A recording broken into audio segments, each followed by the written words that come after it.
Hey, in today's video, I'm going to show you how to do the Foundation Half Double Crochet. This is a really simple technique that lets you create your starting chain and your first row of half double crochets at the same time. That means no more fighting with long twisty chains, which is perfect for larger projects like blankets. I use this all the time and I think you're going to love it, so let's get started. We're going to begin with a slip knot on our hook and then we're going to chain 2. And we're going to work our very first stitch into that first chain that you made, which is this one down here. And because we're doing a half double crochet, we're going to need to yarn over first and then insert our hook into that chain. And then we're going to yarn over and pull up a loop. You should now have 3 loops on your hook.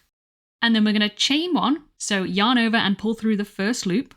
And then we're going to finish the stitch by yarning over and pulling through all 3 loops on the hook. And that is your first Foundation half double crochet done. To do the next one, we're going to start with our yarn over. Then we're going to insert our hook into the chain 1 that we made in the previous stitch, which is this one right here. So insert your hook there, and then we're going to follow the same steps as before. We're going to yarn over and pull up a loop, then we're going to chain 1, and then yarn over and pull through all 3 loops on the hook. And that is your second Foundation half double crochet complete. And you're going to continue working it like this. So yarn over, insert into the chain of the last stitch,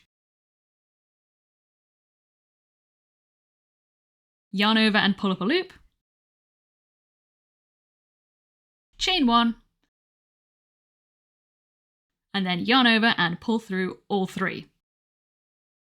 So you now have 3 stitches complete, and if you ever need to count how many stitches you've done, you can just look at the V shapes on the top just as you would with a normal single crochet or half double crochet stitch. So you can go ahead and keep working stitches like this until you have the desired amount for your project. And when you're ready to get started on your second row, all you need to do is make your turning chain, turn your work, and then work into the tops of those stitches just as you normally would.